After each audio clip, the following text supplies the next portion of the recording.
선택의 작정, 다양한 선택의 작정이 있는 것이 아니라 옛 언약과 새 언약 아래에서 똑같이 구원받을 모든 사람에 대한 단 하나의 동일한 작정이 있다. 성경은 하나님의 선하신 기쁘심과 계획과 뜻의 결정이 하나이며 그것을 따라 하나님께서 영원전에 우리가 은혜와 영광에 이르도록 또한 우리가 구원받고 동시에 우리가 그 가운데서 행하게 하려고 예비하신 구원의 길을 따르도록 선택하셨다고 선포한다. 자, 미리 내다보신 믿음에 기초하지 않은 선택, 이 선택은 미리 내다보신 믿음, 믿음의 순종, 거룩함, 기타 사람에게 있는 어떤 선한 자질이나 기질에 선택받기 위해 필수한 선수 요건이나 원인 또한 조건으로서 기초한 것이 아니다. 오히려 사람이 믿음을 가지도록 그리고 믿음에서 나온 순종을 하도록 거룩하도록 등을 위해 선택되었다.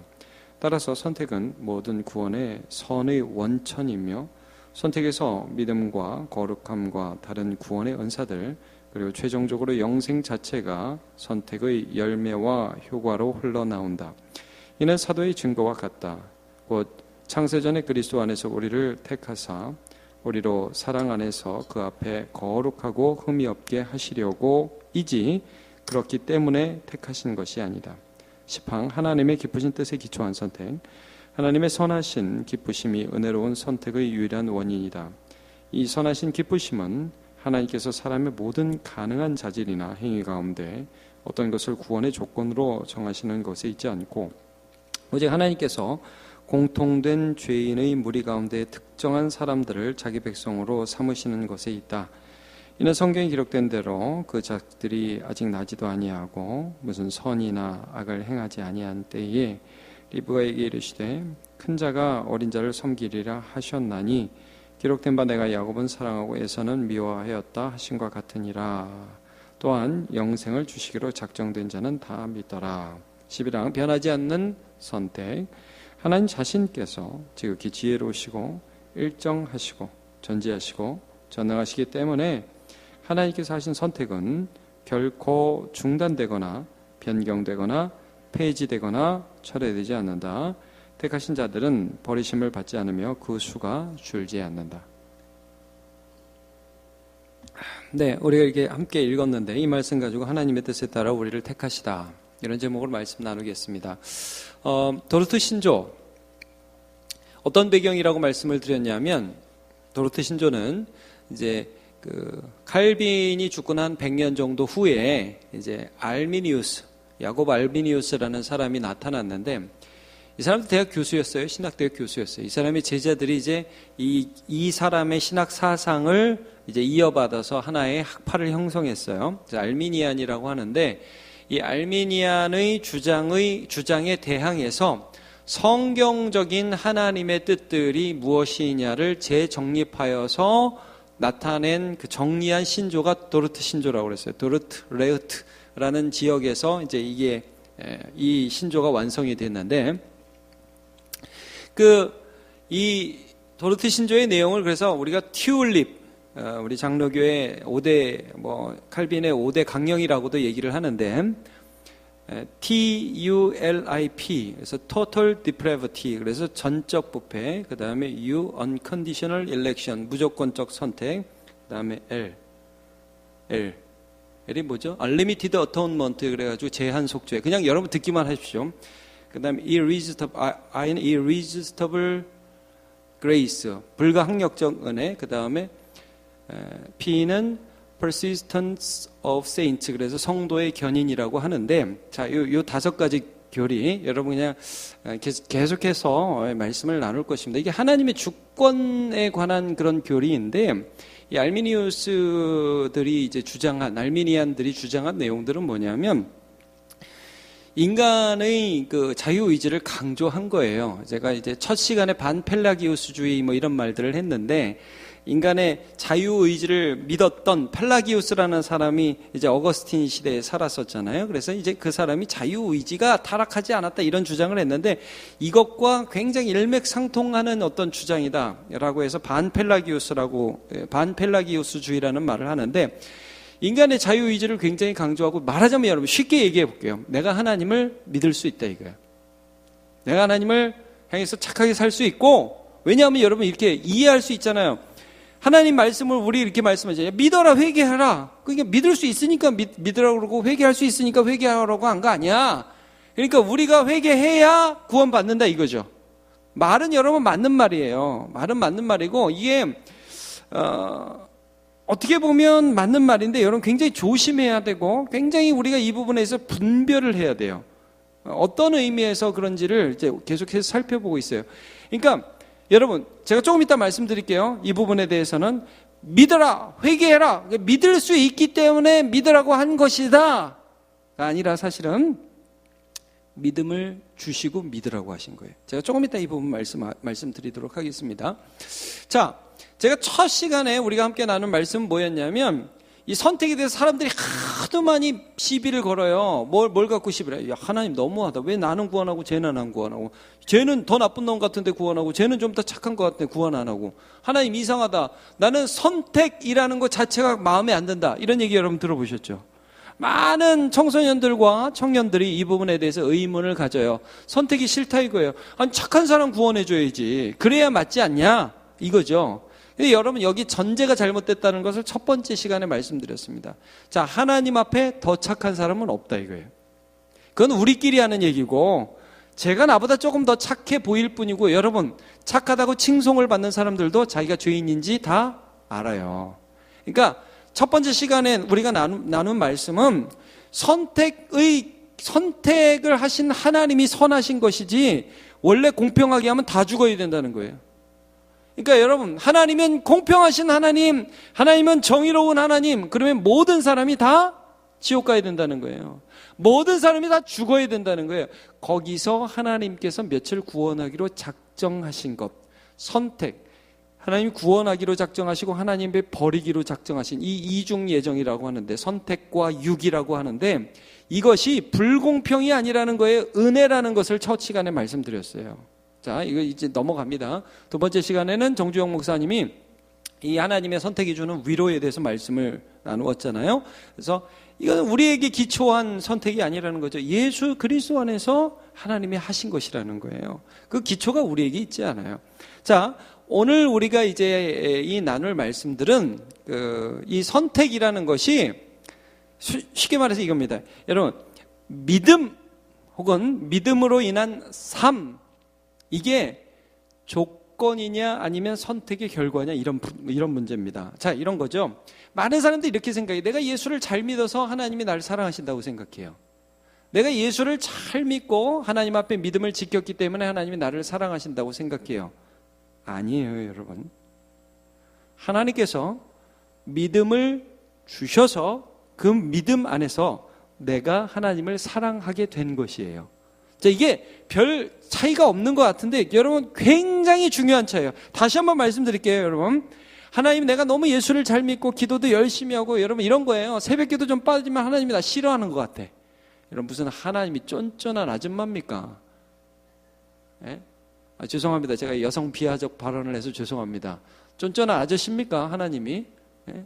뭐 이게 조금 뭐 하면 싫어하고 조금 더 하면 좋아하고. 그러니까 여러분, 이게 인간의 행위의 기초에서 하나님을 판단하지 말라는 거예요. 하나님은요, 우리가 하나님 없이 아무것도 할 수 없는 존재라는 것을 알았어요. 말하자면 내가 무엇인가 행동을 하기 전에 하나님이라는 이유가 있었다는 거예요. 오늘 이 말씀을 드리는 거예요. 자, 믿음이라는 것도 무엇이냐 하면 내가 믿기 전에 하나님이 믿게 하셨다는 거예요. 그런데 이걸 모르는 알미니안들이 어떻게 이 믿음과 작정을 해석하냐면 이런 거예요. 자, 하나님은 우리를 작정하긴 작정하셨는데, 말하자면 내가 믿는 거 봐가지고, 그러니까 이제 그 믿을지 안 믿을지를 미리 보셨다 이거예요. 그러니까 믿는 자만 구원하기로 일단은 작정하셨어요. 이건 하나의 명제예요. 거기 이렇게 나오죠. 제가 여기 나눠드렸는데 밑에 보시면 1. 알미니안이 말하는 작정의 종류. 작정 1. 일반적 작정. 믿는 자만 구원받는다. 이건 일반적 명제예요. 이건 분명히 맞는 말이죠. 근데 여러분, 이 말도 정확하진 않아요. 여러분, 믿는 자만 구원 얻는다. 하나님이 믿게 하시는 자만 구원 얻는 거예요. 자, 작정이 이가 뭐냐면 누가 믿을지 누가 안 믿을지 이게 뭐냐면 누가 그때가 되면 믿을지 하나님 미리 아셨다는 거예요. 얘는 40대에 믿을지 미리 걔 행동을 미리 보셨다는 거예요. 그래가지고 그 사람이 믿으면 그걸 기초로 해가지고 그 사람은 선택하시겠다고 하나님 작정하셨다는 거예요.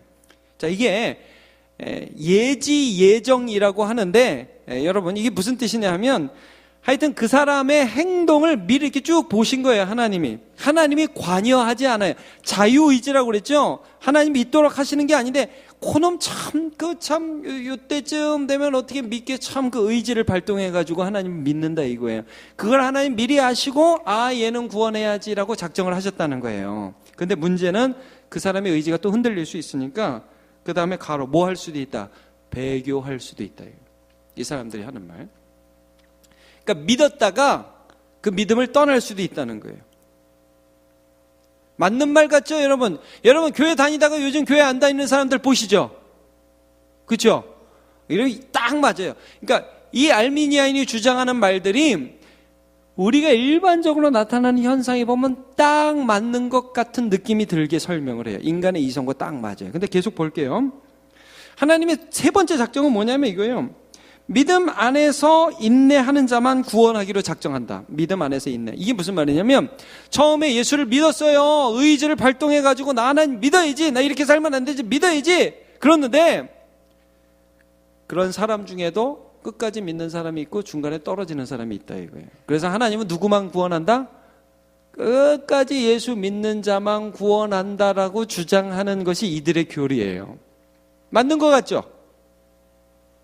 아니에요. 자, 여러분 제가 몇 가지 이들이 주장하는 게 맞는 것 같은 구절을 대볼게요. 마태복음 24장 13절. 그러나 끝까지 견디는 자는 구원을 얻으리라. 그러니까 여러분 끝까지 믿어야 구원받죠. 맞는 말이에요, 여러분. 맞는 말씀이에요. 자, 그 다음에 또 하나 계시록 14장 22절. 성도들의 인내가 여기 있나니 그들은 하나님의 계명과 예수에 대한 믿음을 지키는 자니라. 그러니까 여러분 성도들은 끝까지 인내해야 구원받죠. 제가 헷갈리게 해서 죄송합니다. 여러분 이 말씀은 맞는 말입니다. 근데 이거예요. 여러분 하나님이 끝까지 인내할 수 있도록 해주시는 겁니다. 이게 무슨 차이인지 아시겠어요? 여기 알미니안이 말하는 작정일은 뭐 큰 전제지만 2, 3 내가 믿었다가 또 어떤 상황이 오면 믿음이 떨어지기도 하고 그 믿음이 막 축나기도 하고 결국 마지막에는 페인이 돼가지고 하나님 빠이빠이 하고 간다. 그 믿음은 처음부터 하나님 주신 믿음이 아니에요, 여러분. 이 잘 기억하십시오. 하나님이 주신 믿음은 우리 안에서 사라지지 않습니다. 제가 그래서 이런 말씀을 설교 시간에 자주 드렸습니다. 예수 그리스도를 인격적으로 진심으로 영접한 사람은 이단에 빠지지 않는다고요. 이단의 말씀을 듣다가도 이건 아닌데 난 예수를 믿는데 왜 딴 사람을 믿으라 하지? 예수의 공로만 의지해야 되는데 왜 자꾸 내 행위를 강조하라 하지? 난 예수 믿어서 구원받는데 돌아온다고요. 이게 아니라는 걸 느낀다고요, 여러분. 진실한 믿음은 넘어지기는 넘어지죠. 그러나 넘어지면서 더 믿음이 굳세지죠. 자, 여러분 이게 지금 무슨 차이냐면 이 알미니우스들의 주장을 잘 보십시오. 여러분 이 주장들을 보면 계속해서 뭐가 강조되냐? 네가 믿어야 된다. 네가 인내해야 된다. 네가 믿음을 지켜야 된다. 이게 계속 강조가 돼요. 근데 여러분 믿음이라는 것, 인내라는 것은 근본적으로 뭐냐면 하나님의 은혜에 대한 반응이에요. 내가 믿죠. 내가 믿는데 내가 열심히 믿어야지. 내가 눈물 흘리고 회개. 여러분 한번 솔직히 물어볼게요. 여러분 회개하려고 할 때 내 마음대로 회개됩니까? 여러분 내 마음대로 여러분 오늘 한번 기도해 보리라. 기도가 돼요? 그런다고? 그런 게 아니에요. 하나님이 주시는 은혜만큼 회개할 수 있어요. 하나님이 주시는 은혜만큼 기도할 수 있습니다. 이거는 우리의 노력과 우리의 의지로만 되는, 하나님 없이 내가 오늘 한번 해보리라. 그렇게 해서 할 수 있는 게 아니에요. 여러분 하나님 원하시는 착한 삶, 내가 올해는 정말 하나님께 충성을 다해 보리라 내 결심과 의지로 되는 게 아니에요, 여러분. 하나님의 은혜에 대한 반응만큼 할 수 있는 거예요. 하나님이 내게 찾아오시는 만큼만 내가 할 수 있는 거예요. 철저히 하나님께 의존하여서 반응하는 게 믿음이에요.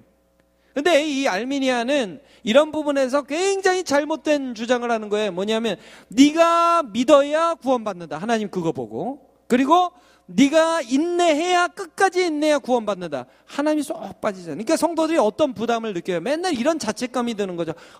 죄송하다, 못해서 나는 못하는데. 여러분, 우리가 못하는지 하나님이 아신다고 제가 여러 번 말씀드렸죠. 그래서 하나님께서 우리에게 요구하시는 것은 내 열심으로 자기의 의를 쌓는 것이 아니라 하나님을 알아가는 것, 하나님께 가까이 하는 것, 은혜 받는 것, 그리고 은혜 주신 하나님 앞에 반응하며 살아가는 것. 이게 하나님께서 우리에게 요구하시는 것이라고 그랬죠. 굉장히 다른 겁니다. 그러니까 이게 여러분, 제가 말씀을 통해서도 저희 늘 그러잖아요. 인간의 행위를 강조하지 말자고. 우리가 하나님 없는 열심을 강조하지 말자고. 그거 다 지나가는 거 아무것도 아닙니다. 자, 그래서 이런 알미니안이 말하는 이런 작정의 종류가 있지 않고, 파랑 보세요. 선택의 작정은 다양한 선택의 작정이 있는 것이 아니라, 밑줄 두 번째 줄에 보면 어떤 동일한 작정이 있어요? 단 하나의 동일한 작정이 있다. 보이시죠? 예. 뭐 이렇게 하면 얘는 구원해주고, 또 인내 못하면은 뭐 버리고, 이런 작정이 아니. 하나님이 개입하시는 작정은, 그 사람은 한번 작정돼서 구원받으면 구원 받는 거예요. 하다 말다 이런 거 없다는 말씀이죠. 아시겠죠? 네, 감사합니다. 이 구원도 마찬가지예요. 미리 내다보신 믿음에 기초하지 않은 선택이라는 게 뭐냐면, 이렇게 쭉 보고서 봐가지고 미리 내다봐서 쟤는 됐어, 쟤는 이렇게 하니까 쟤는 구원할 만해, 이런 식의 구원이, 얘가 하는 행동 봐서 구원한 게 아니라 얘가 아무리 나쁜 짓을 해도 구원받는다는 거예요. 이게 무슨 말씀인지 알겠어요? 오, 하나님 진짜 그래요? 여러분 이런 생각하지. 하나님 진짜? 여러분 하나님 진짜 그래요. 쟤 봐가지고 요즘 좀 착하네 그래서 구원받는 게 아니라, 하나님이 봐가지고 구원하는 게 아니라, 보지 않고 진짜 나쁜 놈이라도 하나님이 원하시면 구원받는다 이거예요. 내다보신 믿음에 기초하지 않아요. 믿음에 따라 선택하는 게 아니고 선택했기 때문에 믿음을 주시는 거예요. 여러분이 한번 믿을 때 한번 생각해 보세요. 하나님이 어느 순간 말씀을 깨닫게 해주셨죠? 아니에요. 나는 어느 순간 내가 믿어야지. 말씀은 안 들었어. 그냥 내가 믿어. 여러분 내가 믿죠. 내가 믿는데 그 내가 믿는 믿음을 하나님이 주셨다고요. 찾아오셨다고요. 그것이 어떤 사람은 40대, 어떤 사람은 30대, 어떤 사람은 10대, 어떤 사람은 유치부 때 일어나는 거예요. 그건 다 다른 거예요. 근데 하나님이 어느 순간 주시기로 작정하면 그거를 거부할 수가 없어요. 그게 불가항력적 은혜예요. 무조건적 선택이고, 아까 제가 잠깐 말씀드렸죠. 예. 이거는 안 받을 수가 없는 거예요. 하나님이 주시면 안 받.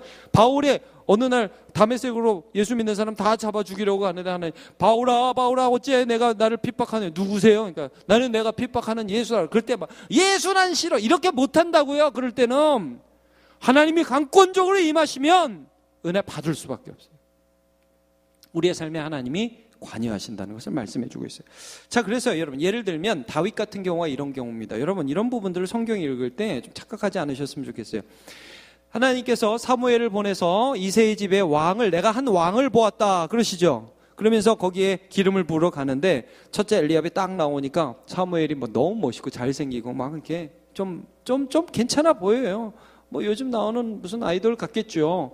멋있어 보이니까 사무엘이 그냥 기름 부어갖고 왕 확 세우려고 그러잖아요. 그러니까 하나님께서 뭐라고 말씀하시느냐. 자, 사무엘상 16장 7절. 여호와께서 사무엘에게 이르시되 그의 용모와 키를 보지 말라. 내가 이미 그를 버렸노라. 내가 보는 것은 사람과 같지 아니하니 사람은 외모를 보거니와 나 여호와는 뭘 보신다? 중심을 보시느니라 하시더라. 중심을 본다고 말씀하셨어요. 자, 그럼 여러분, 하나님이 중심을 보니까 다윗은 이때에도 믿음이 있었으니까 하나님이 그 믿음 보고 일하시는 거죠? 다윗이 워낙 괜찮으니까 아기 때부터. 이런 착각을 우리가 할 수 있어요. 자, 노아도 보면 그 당대 의인이라고 그랬어요. 그렇죠? 욥도 그렇게 괜찮은 사람 없다고 그랬어요. 그러니까 여러분, 이 사람들 보면 하나님 괜찮아서 선택한 것 같죠? 그런 생각이 우리에 들죠.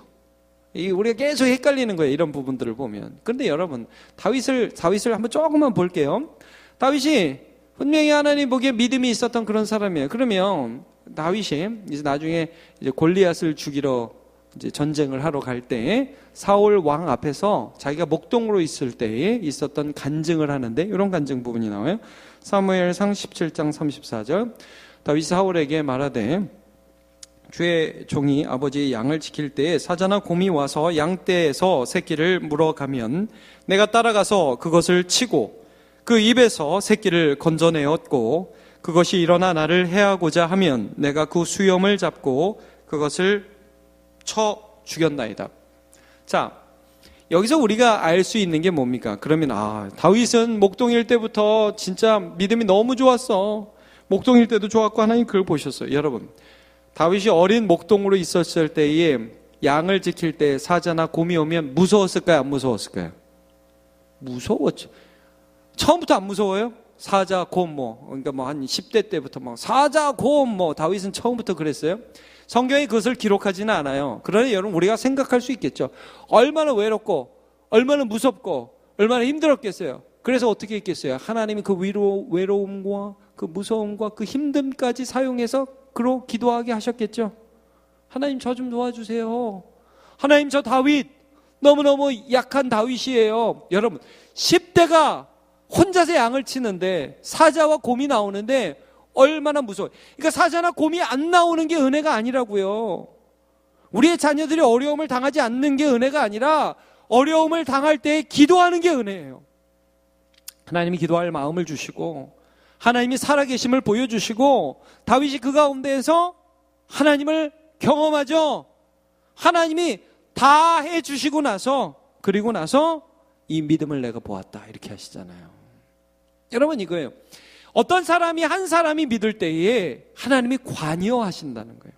여러분, 2017년, 우리 2018년이지. 우리 2018년 살아갈 때 하나님이 우리의 삶에 찾아오신다고요. 그래서 우리가 그 하나님을 붙잡고 가는 거예요. 내가 하나님을 감동시키는 게 아니라 나를 찾아오시는 하나님을 붙들고 가는 거예요. 그래서 여러분, 예수를 제대로 믿는 사람은 자랑할 게 없어요. 왜? 하나님이 나를 찾아오셔서 난 그 하나님을 붙잡고 간 것뿐이기 때문에 자랑할 게 없어요. 그냥 주신 은혜 붙잡고 기도하라고 그래서 기도했고 순종하라고 해서 순종했고 순종의 발걸음 동안 하나님이 함께 해주셨고 은혜 베푸셨는데 내가 자랑할 게 뭐 있어요?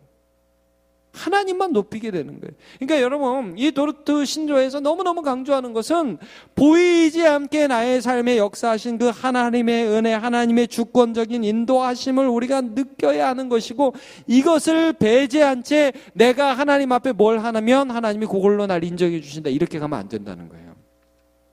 자, 여러분, 빌립보서 1장 6절에 이 말씀이 있습니다. 제가 아까 좀 건너뛰었는데 이 말씀 한번 같이 읽어봤으면 좋겠어요. 자, 시작. 너희 안에서 착한 일을 시작하신 이가 그리스도 예수의 날까지 이루실 줄을 우리는 확신하노라. 자, 여러분, 우리 안에서 착한 일을 뭐 하셨죠? 하나님께서 시작하셨다고. 시작은 내가 한 게 아니에요. 내 자유의지가 한 게 아니에요. 하나님이 시작하신 거예요. 그러면 하나님이 시작한 일을 시작은 하나님이 하고 끝내는 거 우리가 끝내요? 아니라고요. 하나님이 시작하셔서 누가 끝내요? 하나님이 끝내요. 그래서 여러분, 이 11항 여기 보시면 11항에 어떤 선택이라고 그래요? 무슨 선택? 변하지 않는 선택이에요. 그래서 여러분 그 밑에도 4번 보시면 양심의 정죄 때문에 늘 자체가 흔들리는 영혼을 위한 위로 선택은 변하지 않는다. 하나님이요, 우리를 선택하시고 나서 내가 그때 너 잘못 봤다. 내가 왜 널 선택했니? 안 되겠다, 야, 너 빼고 다른 애 세울게. 이렇게 하지 않으신다는 거예요. 구원에 있어서. 물론 여러분 우리가 때로 넘어지기도 하지요. 그러나 하나님 버리지 않는데.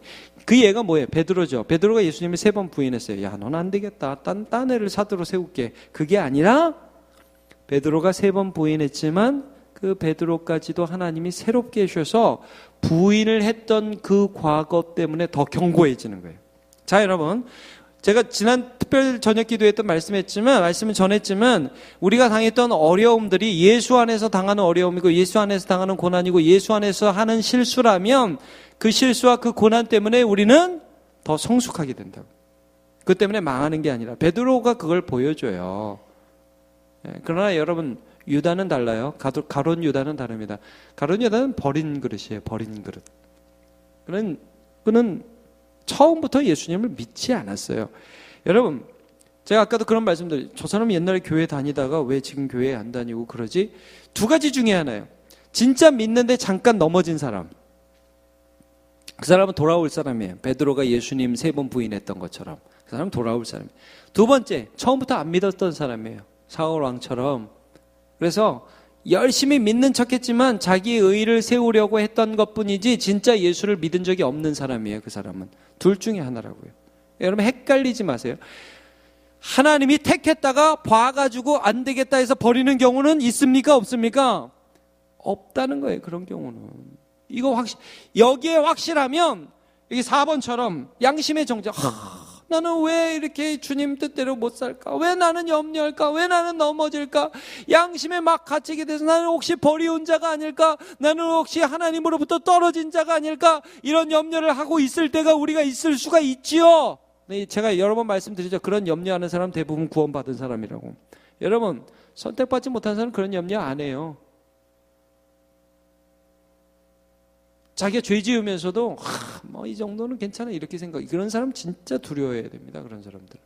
그러나 진짜 하나님 앞에 구원받은 자는 하나님의 구원의 은혜 때문에 때로 염려하기도 하지만 그래서 하나님 주시는 마음은 두려워하는 마음이 아니라 능력과 사랑과 근신하는 마음이라고 하잖아요. 죄에 대해서 근신하는 마음이 우리 안에 있어요. 그러나 그것을 통해서 우리가 더 하나님의 은혜에 가까이 가고 말씀에 굳게 서게 되죠.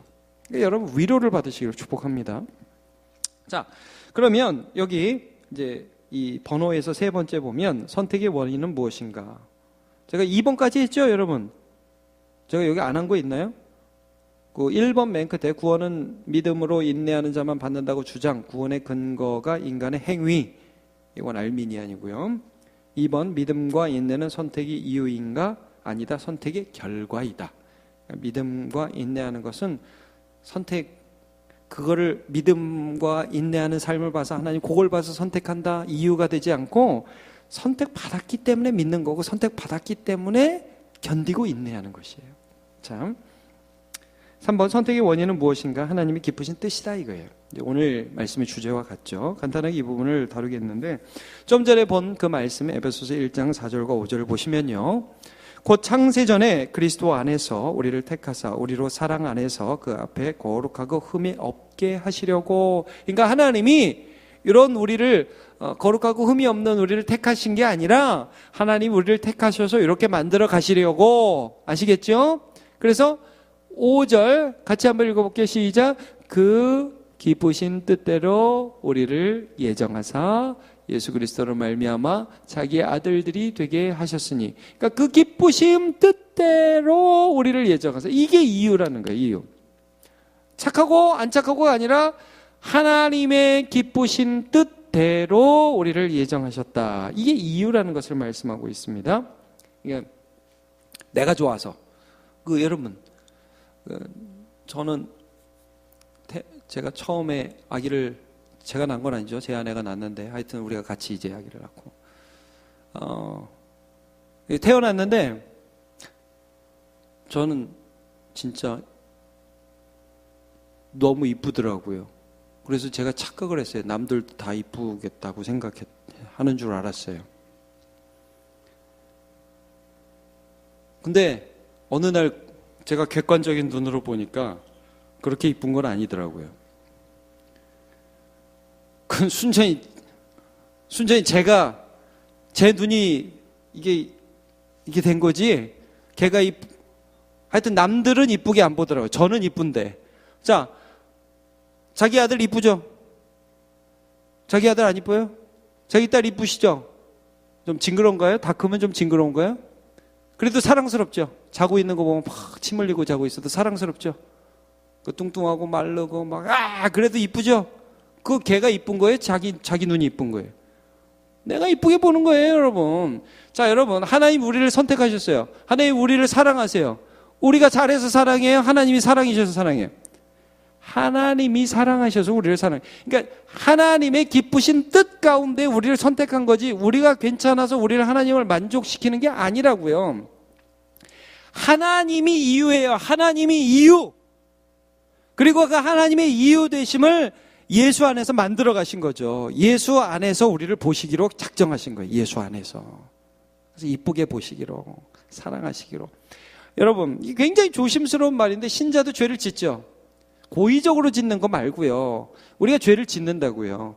왜냐하면 죄인이니까 나도 모르게 죄가 훅훅 튀어나와요. 말을 그렇게 안 하면 안 되는데 그렇게 막 하게 되고, 사람을 그렇게 대하면 안 되는데 나도 모르게 옛 본성이 나타나서 사람을 그렇게 대하고 거짓말할 때가 있고, 부모를 공경하지 못할 때가 있고, 자녀를 함부로 대하고 노엽게 대하고, 사회생활할 때 갑질할 수도 있고, 막 원망하고 미워하고 불평하고 하나님 의심하고 두려워하고, 이런 것들이 나의 입술과 생각 속에서 나도 모르게 쭉쭉쭉쭉 나오는 게 인간이란 말씀입니다. 그런데 하나님이 그런 우리를 사랑하셨어요. 왜? 우리가 이뻐서? 아니요. 하나님이 그렇게 정하신 거예요. 이 하나님의 뜻이에요. 그러니까 쉽게 말하면 이게 내 마음이다. 하나님이 그래요. 내 마음이다. 여러분, 그게 마태복음 20장 그 비유에 나오죠? 그 비유. 포도원에 아침 6시에 들어갔어. 9시에 들어갔어. 12시에 들어갔어. 3시에 들어갔어. 저녁 5시에 들어가서 오후 6시에 끝나는데 1시간 일한 사람한테 딱 한 데나리온 주니까 딴 사람들 기대했죠. 야, 우리도 한 데나리온 받겠다. 노동자 하루 품삯. 다 똑같이 줬어요. 그러니까 아니 왜 우리는 똑같이 안 주냐고 막 시비를 걸고 따지잖아요. 그때 주인이 뭐라 그래요?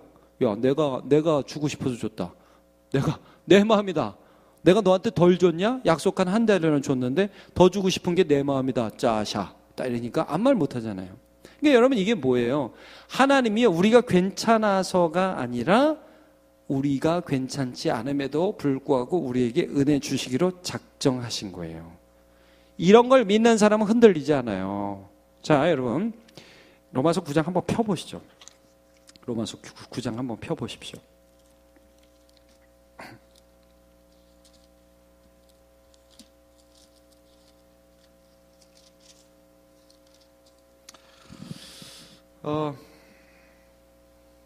제가 19절부터 한번 볼게요.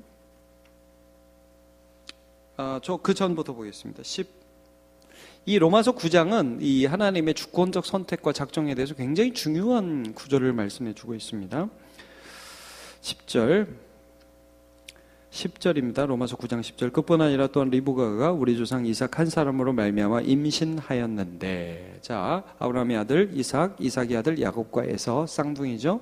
에서는 굉장히 털도 많고 붉고 살량자라고 남자답고 씩씩하고, 야곱은 약하고 여자 같고 요리하는 거 좋아하고 그런 사람이었습니다. 근데 이 둘이 아직 태어나지 않은 때에 리브가에게 하나님 이런 말씀을 주세요. 12절. 리브가에게 이르시되 큰 자가 어린 자를 섬기리라 하셨나니. 그러니까 말하자면 야곱과 에서의 어떤 행위와 행동이 나타나지 않은 때에 주신 말씀이에요. 기록된 바 내가 야곱은 사랑하고 에서는 미워했다 하신과 같으니라. 그런즉 우리가 무슨 말을 하리요? 자 11절을 봐야 되면 11절 같이 한번 읽어볼게요. 시작. 그 자식들이 아직 나지도 아니하고 무슨 선이나 악을 행하지 아니한 때에 뭘 따라서요? 택하심을 따라 되는 하나님의 뜻이 행위로 말미암지 않고 오직 누구 때문에? 부르시는 이로 말미암아 서게 하려 하사. 이겁니다, 여러분. 너무나 중요한 말씀입니다. 얘가 괜찮아서가 아니에요. 하나님이 태어나기도 전에 택하신 것이에요. 그러니까 여러분, 우리가 이 부분, 제가 한번 이 성경 좀 더 볼게요, 여러분. 이 로마서 9장이 너무 이 부분에 대해서 중요한 말씀이에요. 19절로 한번 가보세요. 혹 내가 내게 말하길 그러면 하나님이 어찌하여 허물 하시느냐? 누가 그의 뜻을 생각하느냐 하리니 이 사람아 내가 누구인데 감히 하나님께 반문하느냐. 지음을 받은 물건이 지은 자에게 어찌 나를 이같이 만들었느냐 말하겠느냐. 토기장이 같이 한 덩이로 하나는 귀 쓸 것을 하나는 천이 쓸 것을 만들 권한이 없느냐. 만일 하나님이 그의 진노를 보이시고 그의 능력을 알게 하고자 하사 멸하기로 준비된 진노의 그릇을 오래 참으시고 관용하시고 또한 영광 받기로 예비하신 바 긍휼의 그릇에 대하여 그 영광의 풍성함을 알게 하고자 하셨을지라도 무슨 말을 하리요. 하나님이 이 그릇을 택해서 영광을 받으시기로 결정하셨고 하나님이 이 그릇을 통해서 이 영광의 도구로 또한 하나님이 사용하시고 준비된 진노의 그릇으로 하나님이 이 그릇을 만들었는데 그릇들이 말이에요. 나는 왜 이거예요? 나는 왜 이런 말을 할 수 있어? 하나님의 주권에 대해서 딱 선포를 하고 있는 말씀을 하고 있습니다. 여러분, 제가 늘 말씀드립니다. 그럼 하나님, 저는 믿고 싶어도 못 믿겠네요. 여러분, 믿고 싶어서 못 믿는 사람 있습니까? 내게 오는 자는 결코 아버지께서 내쫓지 않는다고 말씀했어요. 여러분, 믿고 싶은데 못 믿는 사람은 없습니다. 하나님께 오는 자, 예수님께 오는 자를 예수님이 내쫓지 않으십니다. 오늘도 하나님은 우리를 부르고 계셔요. 그리고 그 하나님의 뜻 가운데 우리의 구원이 흔들리지 않는 것입니다. 자, 이사야 41장 10절 한번, 우리 늘 암송하는 구절이기도 하지만 다시 한번 보겠습니다. 시작. 두려워하지 말라. 내가 너와 함께함이라. 놀라지 말라. 나는 내 하나님이 됨이라. 내가 너를 굳세게 하리라. 참으로 너를 도와주리라. 참으로 나의 의로운 오른손으로 너를 붙들리라. 여러분, 이 말씀 잘 보십시오. 내가 하나님을 붙들기 전에 누가 나를 붙들어요? 하나님이 나를 붙드시는 것입니다. 이게 우리의 기도의 제목이 되시기를 축복합니다. 하나님, 저 붙들어 주세요. 그러면 제가 주님 붙들 수 있습니다. 이게 제가 여러 번 이런 말씀 드렸습니다. 여러분, 은혜 받으면요, 우리가 결심을 하죠. 하나님, 이제 나는 주님만을 위한 인생을 살아가겠습니다. 그 기도 몇 번 해보면요, 얼마나 말도 안 되는 기도인지 알 수 있습니다. 우리가 무슨 주님만을 위한 삶을 살아가요? 맨날 넘어지고 자빠지죠. 함부로 그런 기도 못해요. 그래서 오히려 어떻게 기도하게 되느냐. 자, 예레미야, 이것도 한번 찾아봅시다. 예레미야 31장 여러분 가보십시오. 구약성경 예레미야 31장 찾아보겠습니다. 구약성경 예레미야 31장 18절.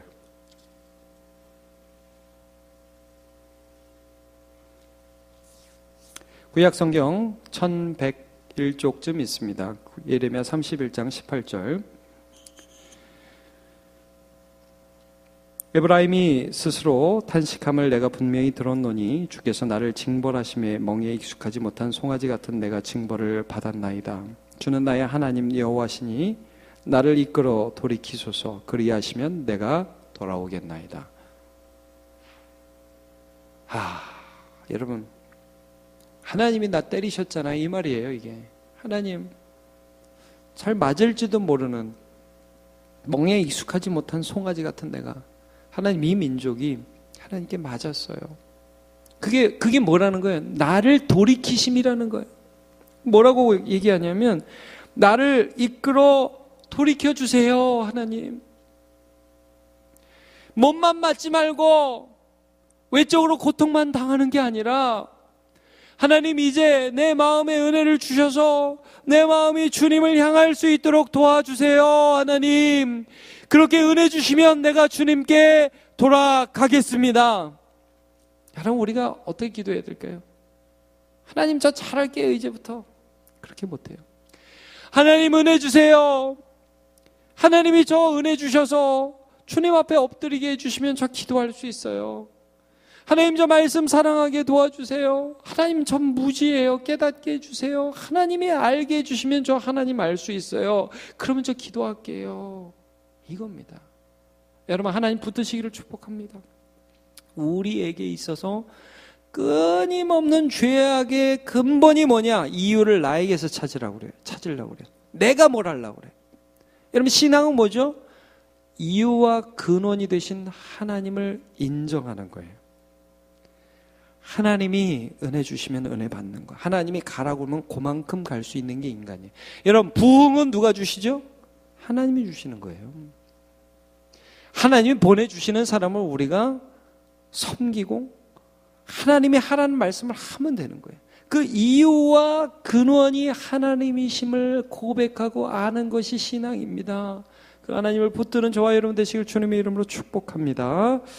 우리 이 말씀 마지막으로 베드로서 1장 10절 같이 읽습니다. 시작. 그러므로 형제들아 더욱 힘써 너희 부르심과 택하심을 굳게 하라. 너희가 이것을 행한즉 언제든지 실족하지 아니하리라. 아멘. 우리 하나님을 함께 찬양합시다.